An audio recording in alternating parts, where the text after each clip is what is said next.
First of all, thank you guys for being here. Before we start talking about football, I know we have a lot of things to cover. If it's all right with you, just today's graduation, obviously an important day for us. Two former players, Tavion Thompson, local guy, tremendous member of the team for several years. Was actually in here the other day eating. Great to see him. But Tavion graduated today. Kobe Bretz, out of Omaha, who has since moved on to another school. In a very amicable decision, and we love Kobe. Very proud of him. Then Elijah Judy, with Elijah's graduation, that gets us to 12 graduates on this year's team. So really excited about that. And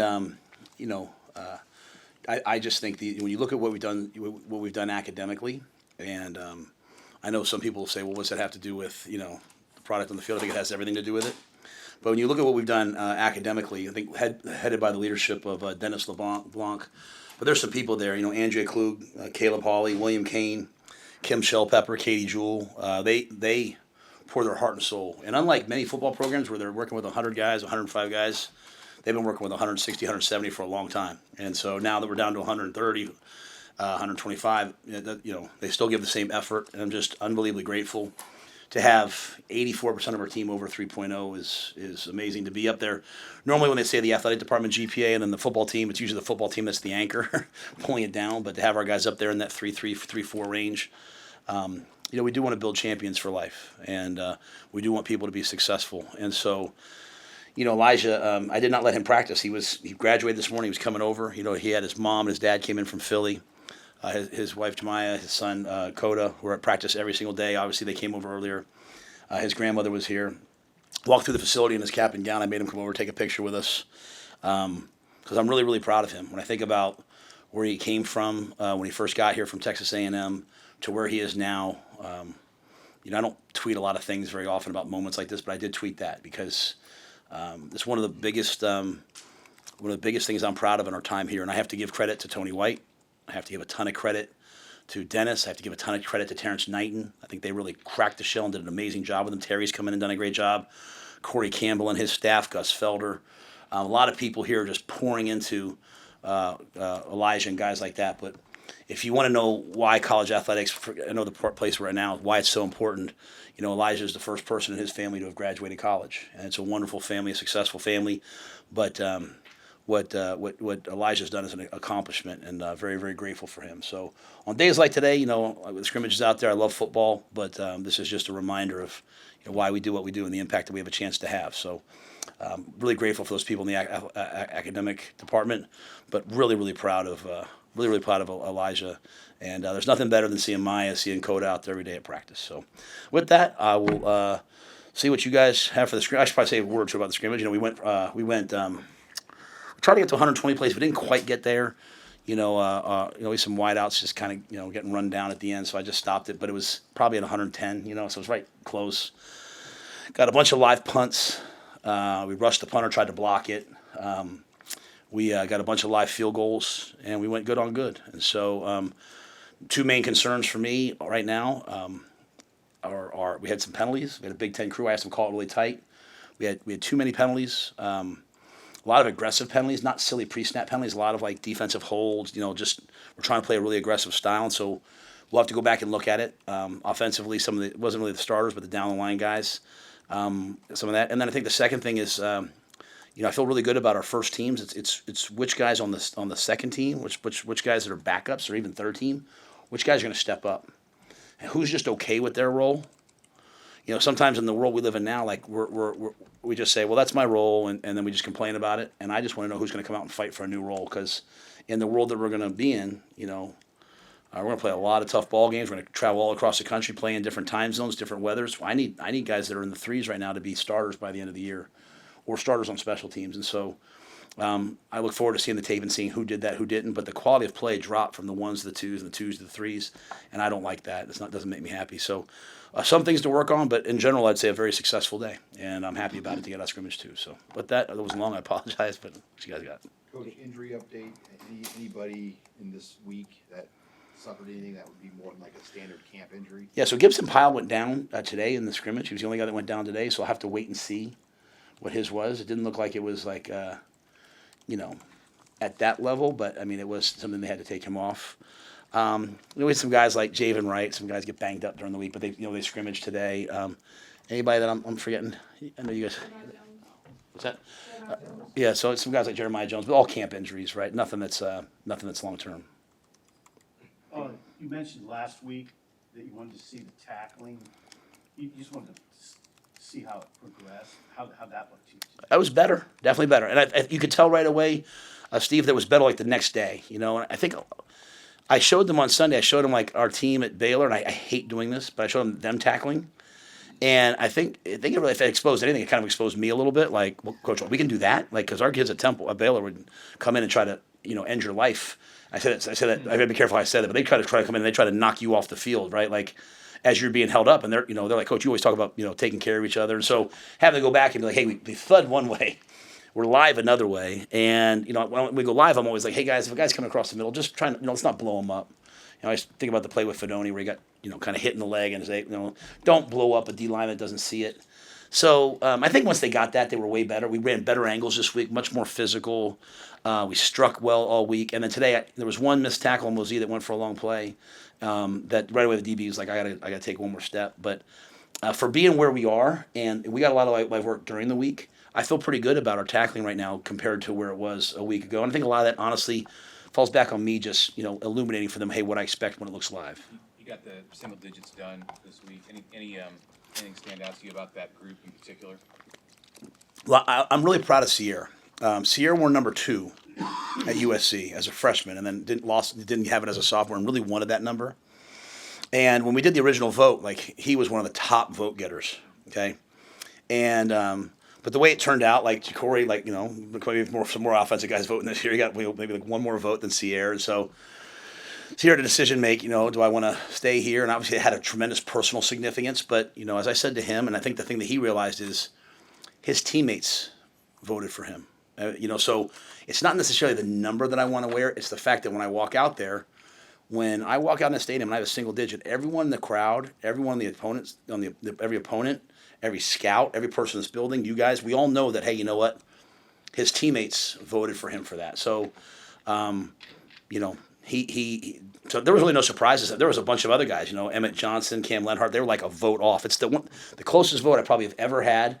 So much so that I went to Corey and I was like, I think I might add a couple guys. And I actually texted Terrell Bernard, who's an all-pro for the Bills. I'm like, hey, Terrell, what do you think about a couple extra ones? And he was like, Coach, I think that ruins it. And I went to Corey, and Corey's, he always puts me back in my place. He's truth to power. He's like, no, there used to be 9, now there's 10 because of 0. Let's do that. So, but Javen Wright, 7 seasons, 4 season-ending injuries. 4 season-ending. That doesn't count the labor me tour. 4 season-ending injuries. 3 times he was told to change his position. That to me is amazing. So, I think our team did a great job of voting, and I think this is one of the deepest drafts they could have had in terms of who to vote for. Dana talked yesterday about one thing he was looking for today was sustained drives, those 8, 9, 10 play drives. Did you see some of that from the team offense? Yep. I thought the offense was extremely efficient. You get to know Dana Holgerson from what you see on TV or you hear about what he's done statistically, and when you see the magic behind it, it's pretty cool because it's all just routine plays. I think he said that in his press conference. Did he say routine plays, you guys? Like, he says it all the time. It's like you kind of hear it, and all of a sudden you realize, like, he really means it. Like, just make routine plays. Just make this play over and over again, and then guess what? You're going to spin out and go make a special play out of a routine play. So I saw a lot of that. The defense fought back. The offense got off to a hot start. The defense fought back, and they got a turnover for a touchdown. So, it was good back and forth. But I loved the efficiency. Even when the offense didn't score, they did move the football, change the field. So I thought it was a lot of good work today. You said you went live on special teams a little bit. I mean, is the transition and the work that you're doing there showing up so far? Yeah, and I was making it clear, I did not go live on special teams. We did come out and try to rush it. I think when you watch what Archie can do, I'm always saying to myself, what will other teams do? So if it were me, I'd probably go punt safe and make him kick it and just try to fair catch it and hold it up, or I'd come after it. So we're kind of working both. So we just wanted to come after them today with some live reps. Again, his first punt in the football game against Cincinnati will be his first punt in a football game ever. And so making sure that he's getting that shrapnel in front of him.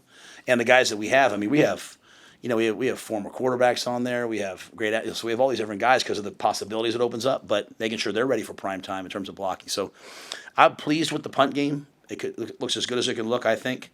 You know, field goals are still a work in progress. We don't have a defined, hey, this is the guy, and I don't have a defined what's the yard line. I know we're good and tight, but like as we get out there, what's the consistency? And so, you know, I'll have to go back and look at, you know, that today because we got a lot of kicks in today, but different snapper, different holder, just seeing like, hey, who did the best job with the battery as it would normally be? Did they get any? I mean, was there any blocks? Nope. I wouldn't tell you if there were, though, just, you know.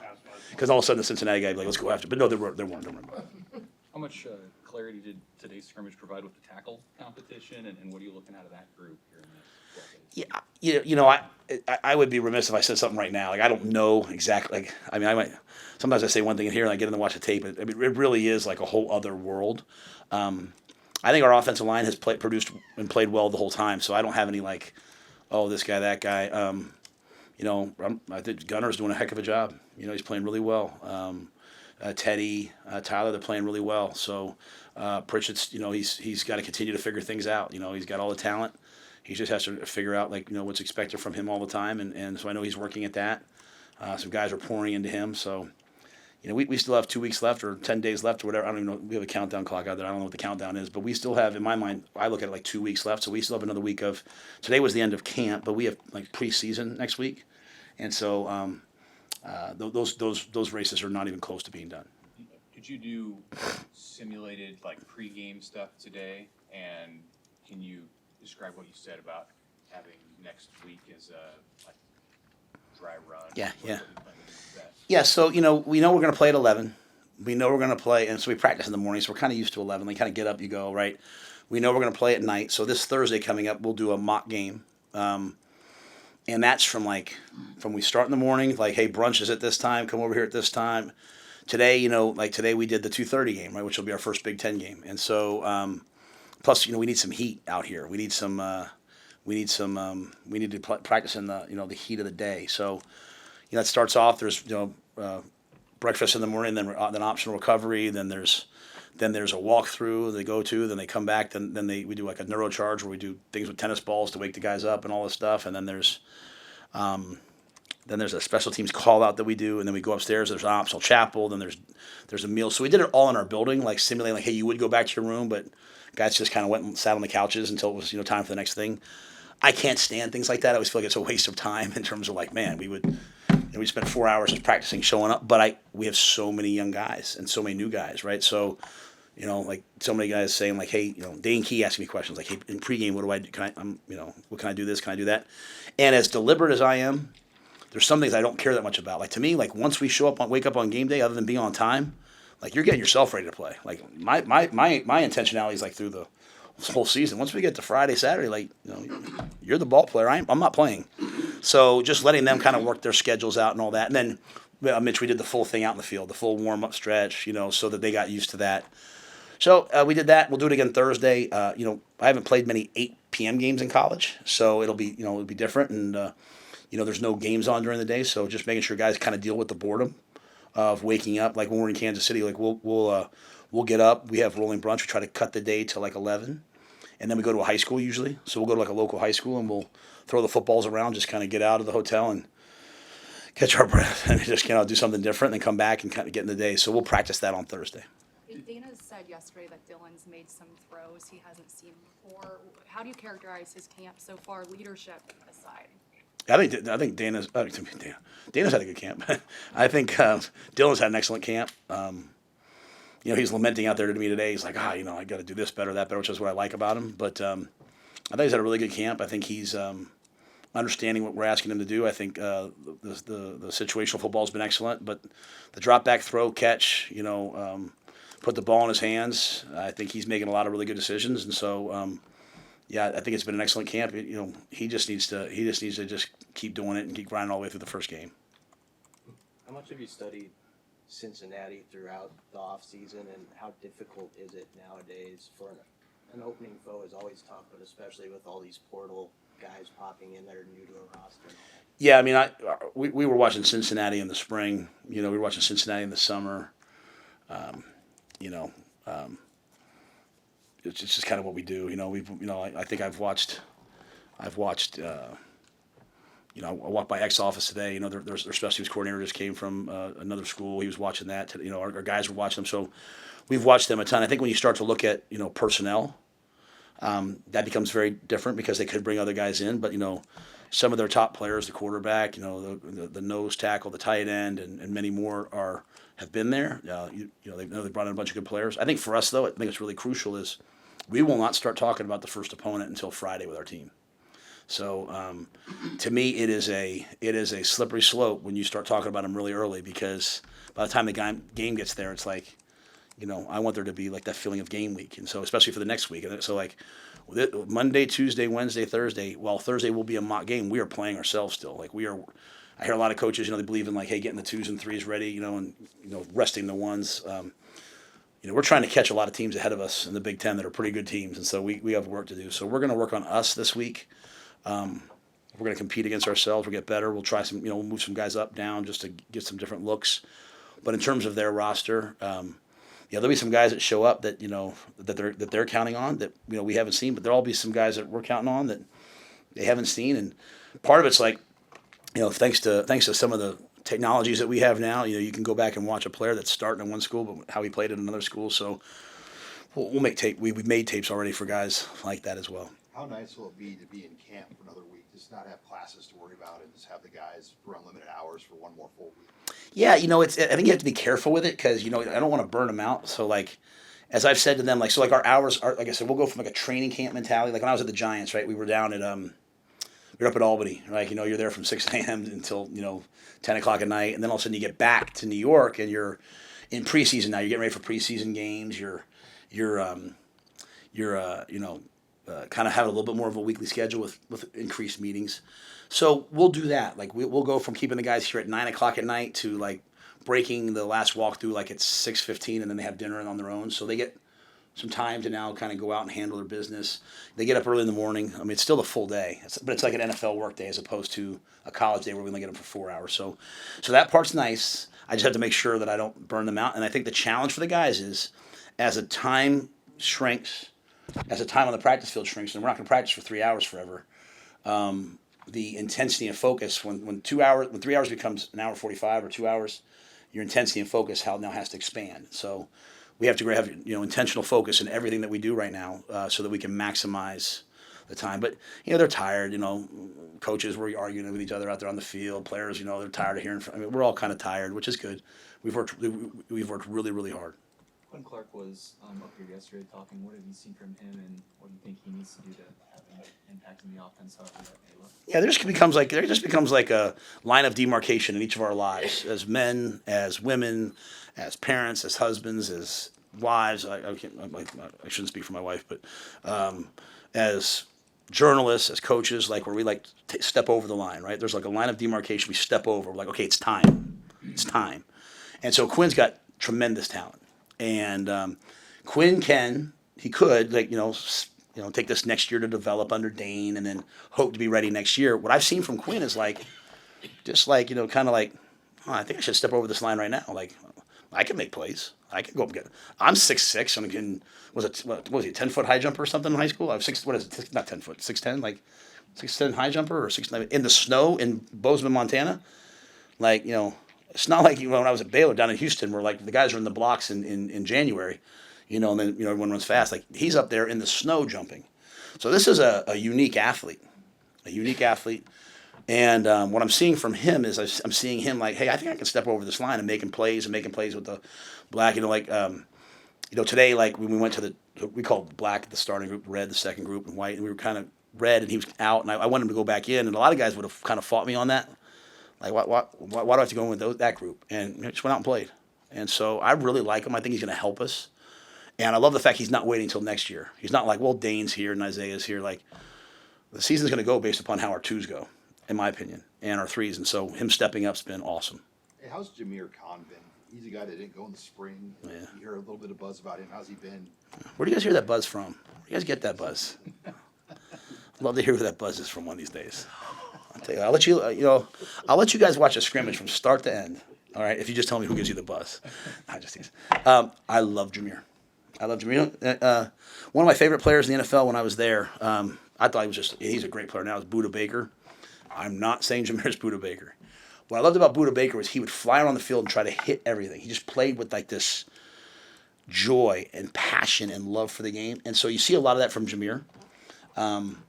We saw it when he first got here, and obviously he's a Jamar Mosey guy, right? He was playing an FCS school, and so Mosey's like, I'm telling you, this guy's a football player, so it's not like a, huge, oh my gosh, portal, rev share, NIL, this big name, but the guy loves football, and you watch him out there every single day in mat drills, and we were like, man, this guy's gonna be good, and I got snow in my ear, because, I don't really know the DBs that well, like, I know the people, I'm like, I don't know how to coach DB like those guys do in snow.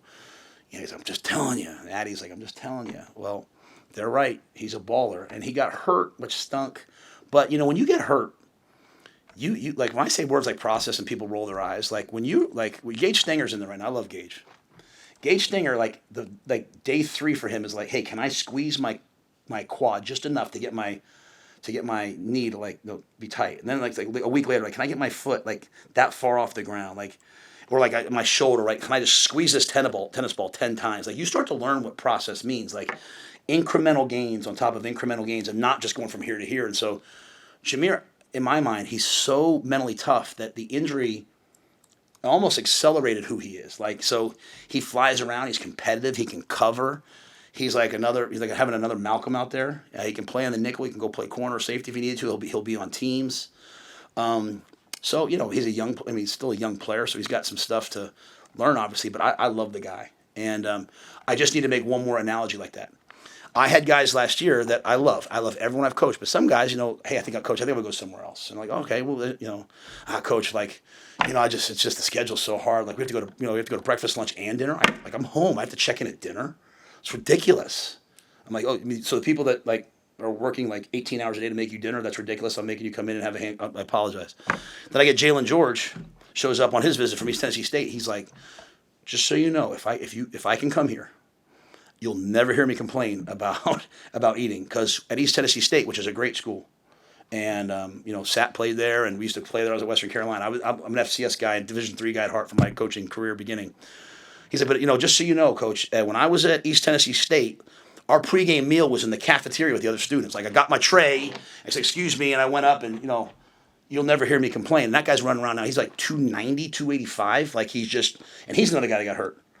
And those two guys, they're just hungry.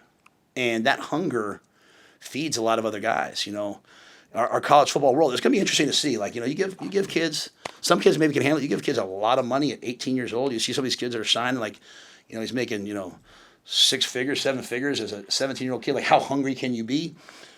This guy was like, Coach, I was waiting in line to get the lima beans and corn to get myself ready to play the game. So if Miss Kristen tells me that she's going to give me a smoothie on the way out of the building, I'm going to say thank you. So, and also they're good players. It's not they're just grateful. They're also really good players, and so that's the Ty Robinsons of the world, right? He's a really good player and he's grateful. So I think the influence of guys like Jameer and the influence of guys like Jalen are changing our locker room and our culture in a good way, which I think we had a good one, but they're making it even better. Coach, with the alternate jerseys being released yesterday, Dylan had a good quote kind of talking about, it's cool and all, but it doesn't really matter what jerseys we're wearing. Just kind of wanted to get your thoughts on what went through that process, but then at the same time trying to keep the players somewhat humble in the cool jerseys. Yeah, well, Dylan's a really mature guy. He knows what to say to you, right? What he's trying to say is we know that wearing this jersey or that jersey doesn't make you play better. And if it does, then we have way bigger problems to begin with. But we have a right to do cool things. We have a right to at the University of Nebraska, we have a right to do what other schools do. We have a right to go out there and my first year here, they had they already planned it. They had an alternate jersey my first year. It was the Northwestern game. It was 100 years. Remember, it was just a blue outline. And the guys were like, Coach, can we please wear blue gloves? And I remember it was I went to Trev, can they wear blue gloves? And guys were like, you know what? Guess what? We won the game. And we won the game because of how we tackled and caught, and we blocked a field goal for a touchdown. We stopped them in the red zone. So I think Dylan's saying is, it's going to come down to how we play, especially versus a great team like USC. We're anticipating that being a night game. There's nothing worse than black jerseys in the middle of the day, in my opinion. So if you have a night game, you have black jerseys. It's a couple days after Halloween. We're anticipating, based on what we've been told, that it should be a night game. But still, it's an 11-day pick. But I think they're thinking that. So we said, you know what, if we're going to do it, and my hope for us is I don't want to be a team that's it's not our thing. Like, we're an iconic look. So I want us to have like that look most of the time. But I think once a year we should step out and do something in all black. I mean, we are the black shirt defense. I mean, like when I was at Albright College, our defense wore black jerseys because of Nebraska. So I think black is a little bit within our DNA of who we are historically. So once a year, maybe we go out there and we do a different black jersey every year. And, all of us who buy our Terex coats, instead of having to buy we can buy the black Terex, coat, and we can wear the parka when it's colder out. So I think it's really fun. I think it's cool. The thing that I'm learning is as I go out in recruiting, like the kids I'm recruiting all across the country or right here in Omaha, they don't care about, like they want like a cool brand identity name, and they want to see stuff like that. So they come on the visits, they want to put those things on. So I have to mix like the iconic nature of what we do with some cool swaggy stuff. So, if they want to wear, something different now and then, so be it. But what I won't do is talk about, the record in it and the history in it. I want to know in alternate uniforms, I think, right? Want to know. So, and I'll take it. Want to know in anything, I'll take. So we're going to go out and play. It'll come down to who tackles better. Like, Lincoln's a great coach. But I think it's fun for us to have some fun stuff. And the kids, they downplayed it. They're very excited about it. Like, they try to come up and be very professional. But trust me, they ask me about this every day. This is the world that I live in, which is a good world. So they want to feel good walking out there, and so go buy your black jersey. Volleyball for you tonight? What's that? Going to volleyball tonight? No, I gotta watch this tape. Yeah, so I gotta watch this tape. Yeah, and my family's out of town, so I'm a volleyball dad. So I go to volleyball when Vivian and Leona are here. But I'll my wife and kids get back on Sunday. So this week they were tired of absenteeism, so they went off and had some fun. And me and Wish and Brian have been living together and working. So I know you watched other sports here. Do you have one thing that impresses you about Danny and what you've seen from her in the last 6-7 months? Okay, first of all, I think she's unbelievably relatable. Like, I like to play. Some of you guys know I like to play a little bit of golf, not very well. And I'm out there fire throwing one day. She's out there with her husband and family, and she's like, "Coach Matt." She's just like, I love the fact that she's like who she is. Like, she's just so comfortable in her own self. But like, I can have real conversations with her about recruiting and all those things.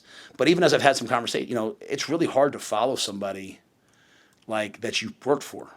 Okay, and so obviously she played for John Cook and all her history with Coach. I followed Steve Adazio. I worked for him, and then I left, and then he left to become the head coach, and I took over for him. And so you're like always caught in like, how do I do this? And I haven't ever had these conversations with her, but I think she's done it with great grace. And I think the fact that all the young women are still here, and I think a lot of them got invited to go play in the the under 18, under 21 Olympic things, and they all decided to stay. And when you talk to them, like, there ain't no, what X say the other day? He says it to me all the time. What did he always say? That wishing, trying, hoping. You talk to Harper or Bergen or Andy or any of those guys. There's no wishing, trying, hoping. They're here to win the whole dang thing. And so that's, like I did that thing with Coach Darlington the other day. He talked about expecting to win. And you talk to former players. They're always talking about like, when the Huskers when we were rolling, we expected to win. And so we're trying to build that. So I take a lot of that from them. But one of the unique things here is just the high quality of coaches and the way they get along. Like Amy Williams, I don't know what I'm going to say about other people's sports, but she obviously she's crushing it in recruiting right now. And like she brings her recruits to see us. We walk around, we talk to them. You know what I'm saying? Like, I take my recruits to go see Fred, and Fred talks to them. Mark Manning, I get a text. Mark Manning shows up at practice half the time, to see it. Our women's basketball assistant coaches come out to our practices, so it's one of the coolest vibes I've ever been a part of. But I think for Danny, the grace in which she's come into a winning situation following an amazing coach that she worked for, done it all with grace. There's been nothing that has come out controversial, but she's putting her own stamp on everything, right? And then, none of those players transferred. None of those players left. Don't we have 15 starters? We start 5 in volleyball? 6? 5? 6. We have 15 people that can play in the Olympics someday. And the fact that she's able to keep that going means it's like Anson Dorrance, the great women's soccer coach in North Carolina, always talked about the cauldron of competition. Like, if you want to be the best, you got to beat out the best. And so, to me, that's what she's building there, and that's what we're trying to do. Hey, we're trying to get as many good players in as possible, and say, if you want to play, then you got to beat these guys out. But yeah, I really like her, and her husband, obviously a former Husker football player, awesome, and look forward to supporting them. Hey, I wanted to ask about the social media videos that your team's been putting out. Archie last night, the walk and talks. Why is that important to you to have that out there? Yeah, so here's how it started. I go out on the field and walk sometimes, and so we just hired Steven Gonzalez from University of Arizona, and he's just like been. Jay Litt did a great job for a long time. We love Jay Litt, and he's down with Scott now at Central Florida. I mean, he made all the chasing threes as a student for $10 an hour. That's how good he is. And Warren May, it was amazing for us standing in the gap. C.J. Campbell, they did a great job in the interim, but we hired Steven Gonzalez, and he has been. I just think in general, like everything from the video, which Alex Verhurick and his team over at Husker Vision also have done. Like I went to the studios the other day. If you guys haven't seen them, you need to go see what the studios that they built. It's like it's a game changer. Talk about recruiting. We're gonna be able to take people through there and talk about the branding and stuff that we can do. It's a game changer. What athletics has done. Anyway, so Steven's like, we're walking, and I just walk and talk to recruits. So I make videos just talking to recruits like little cameos because, I like to send it to them. They can have it. They can send it to their mom. They can post it on social media if they want. So I do that. So I literally I'll just walk for like 20 minutes and I'll make 50 of them, 30 of them, 10 of them, whoever, not the same thing to everybody. There's nothing worse than, hey, you, and then dub the guy's name in, right? I'm talking to each guy based upon who they are and my relationship with them. So the one day I just said, hey, we should do this for the fans. That's the first day. I think I had that red thing on and I was like, we just scrimmage number one. It's hard. I forget what I said. So it just felt real. It felt natural. And so, like, even when I'm up here, I'm beholden to the questions I'm asked, right? But I feel like sometimes there's like, hey, I feel like I should say this today or that. And so I think one of the things that we're trying to do a very good job of is, I've said it a couple times, when I grew up in an era of like Coach Paterno and like Coach Coughlin, like no cameras, get the freaking cameras out of the locker room, get locked in. Yet I'm such a hypocrite because I love to watch NFL films. And like last night I was like, I can't wait to watch The Kingdom, watch the new Chiefs one, right? So I love seeing all these behind the scenes stuff, but I don't want anything behind the scenes of us. And because I just was raised that way. But when my family was in Charlotte, it was like Julie and Vivian, Leona and Bryant always being like, hey, when's the next video come out? Like, because they're wanting to know what's happening with Husker football. And I'm here every day. And they're like, well, Dad, when's the next chase? And then Julie's like, when's the next Chasing 3 come out? And why aren't you? Because and I just started thinking about everyone else that loves Husker Nation. And so this summer I met a young lady at an event, and her boyfriend's a huge Husker fan. I remember her saying to me, she said, you guys should keep doing stuff like this. She's like, I will never watch football, but I will watch documentaries and stuff about football. And she's like, Coach, I feel like I know you because my boyfriend makes me watch all this Husker stuff. So it just started hitting me like, as I'm going out and recruiting, parents feel more comfortable with me maybe because they've seen the video instead of maybe reading what people say I am, right? They get a chance to see who I actually really am. I think one of you guys I think it was you. I love you, but you were like, oh, this actually shows Coach Rhule's relatable side. And they were saying it to me in a good way. I'm like, I'm always relatable. Am I not always relatable, Susan? 1,000. It's not true. I'm with you. But you said that, and I appreciate that. Like, hey, I don't say, hey, what's the names of the people in the cafeteria and walk in and go, hey, Jay, hey, Daniel, how are you? I sit there and say, hey, guys, if you walk in the cafeteria and you have to say, excuse me, ma'am, can I have this? Then you don't know the people in the cafeteria. Like, how can you not walk in and say, hey, Jay, how's your day going? How's everything going? Hey, Daniel, how you been, bro? Like, hey, Shelly, if you don't know them, then what are you doing here? So I just think for us, it's a window to open things up. Now, I have to be very careful. I don't want the players thinking, oh, Coach Rhule thinks the program's all about him. I don't. So I'm trying to talk to different players, show different players. But I just think it's an opportunity for us to, like, open up to the outside because I do feel like Chasing 3 did a lot of that for us, but it was just because we were just bringing Steven in, so we didn't have time to put together a full docu-series thing. But we have a lot of good stories to tell, like the story about Elijah. And if we don't tell our own stories, if we don't tell all the stuff that's happening good at UNL and here in football, then who's going to hear it across the country? You guys will tell some of them, right? But, like, how do you know it if you don't hear it from us? So I feel like we just got to get out there. We got to say these things, talk about them, and then, if you want to follow up, great. Like Javen, 4 season-ending surgeries. I can't even imagine that, right? Like Elijah Judy. There was a video of his son out there the other day, Coda. Everybody see that with his legs going up and down? Like, I think those things are amazing. So that was the thought process behind it. So I think we're going to do way more than we've ever done this year, while at the same time making sure the football's good. We're not going to ever. So I'm not going to start like talking to you during the middle of practice. Hey guys, that was this. I can't do that. But before and after, So anyway, it was long, but I do think it's really, really important. And I'm going to say one more thing. This, because people ask me about this all the time. This is how they signaled Husker. So Tony White and then Sat and those guys thought that looked like the state of Nebraska.